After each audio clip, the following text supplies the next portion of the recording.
Hi, good morning to all everyone.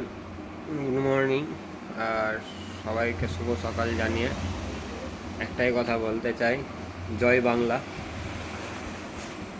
কারণ আমরা বাংলায় বাস করি, তো বাংলায় জয় বাংলাই বলবো, ঠিক আছে? তো গতকালকে প্রথম দফার নির্বাচন কমপ্লিট হয়েছে, দ্বিতীয় দফার নির্বাচন আবার আছে কয়েকদিন পরেই। তো প্রথম দফার নির্বাচন দেখে এটা মনে হয়েছে যে আমাদের বাংলা, আমাদের দিদি অর্থাৎ তৃণমূল সরকার আবার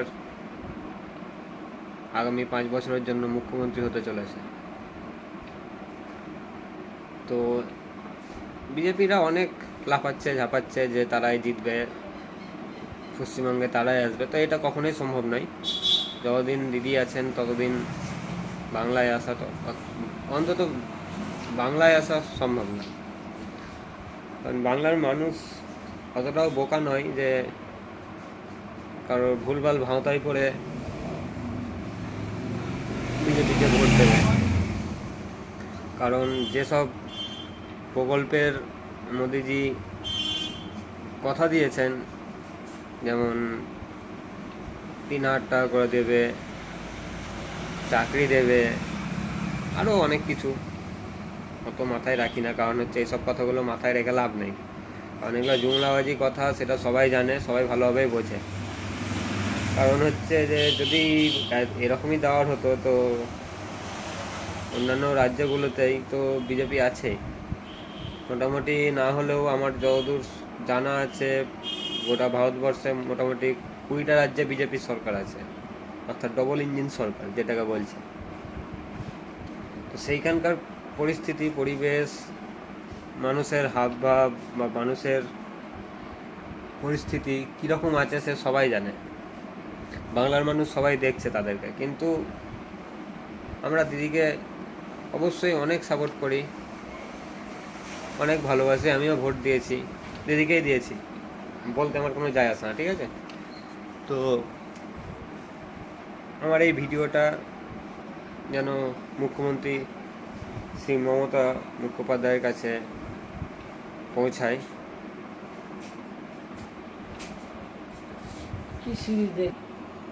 শ্রী মমতা বন্দ্যোপাধ্যায়কে কাছে যেন এই ভিডিওটা যায়, পৌঁছায়।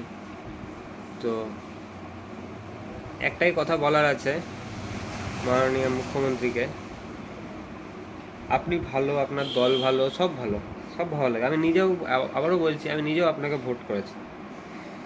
কিন্তু আপনার দলের ছোট স্তরের যেসব লোকজন আছেন, মানে পার্টির কার্যকর্তা আছেন, একদম ছোট স্তরের, তাদেরকে আপনি একটু সামলান। কারণ তাদের জন্যই আপনার দলটা বদনাম হচ্ছে।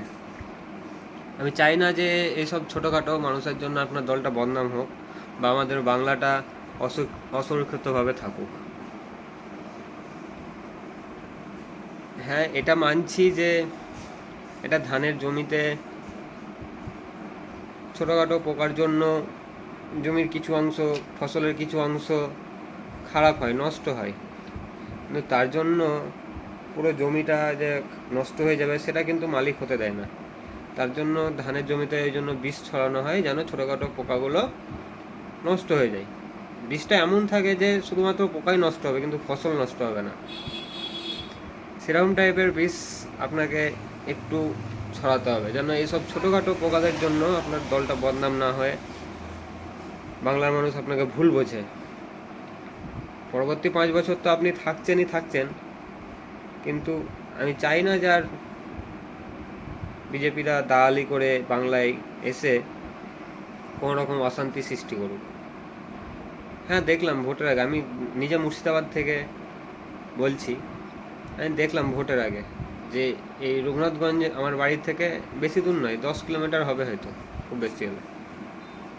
বা আরও যেখানে যেখানে ঝামেলা হয়েছে, বেলডাঙা আমার বাড়ি থেকে 30-35 কিলোমিটার হবে হয়তো। সবই দেখছি, সবই জানছি, সবই বুঝছি কিসের জন্য অশান্তি হচ্ছে, কিসের জন্য ঝামেলা হচ্ছে। প্ল্যান প্ল্যান করা ঝামেলা ঝগড়া নাকি সত্যিকারের ঝগড়া ঝামেলা সবই বুঝছি, সবাই দেখছে, যারা বোঝে জানে তারা অবশ্যই দেখছে। তো আপনি তো আসছেন, এসে অন্তত প্রথম কাজটা এটাই করুন, আপনার কাছে অনুরোধ, প্রথম কাজটা এটাই করুন যে এসব ছোটোখাটো এসব বিষ পোকাগুলো আছে যেগুলো জন্য মানুষ আপনাকে ভুল বুঝছে, আপনার প্রতি অনীহা সৃষ্টি হচ্ছে, এইগুলোকে একটু সরানোর চেষ্টা করুন। অনেক ভালো মানুষ আছে যারা কাজ করতে চায় বা কাজ করে, তাদেরকে আপনি দলে নিয়োগ করুন, যেন দলটা আপনার সুনাম হয়ে থাকে, বদনাম না হয়, এটুকুটাই চাই। আর যারা আমার ভিডিওটা দেখছো তারা প্লিজ শেয়ার করো এবং শ্রীমতী মমতা বন্দ্যোপাধ্যায়ের কাছে ভিডিওটা পৌঁছে দাও, বা শ্রী অভিষেক ব্যানার্জির কাছে আমার এই ভিডিওটা পৌঁছে দাও, যেমনভাবেই হোক। কারণ আমি গ্রাউন্ড লেভেলের মানুষ, আমি বুঝছি যে গ্রাউন্ড লেভেলের সমস্যা কি হচ্ছে, ঠিক আছে?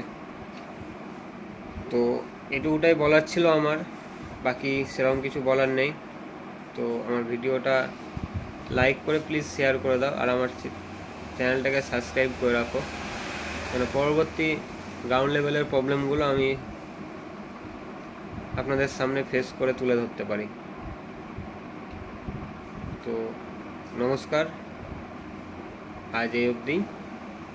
আর শেষবেলা এটাই বলতে চাই, জয় বাংলা।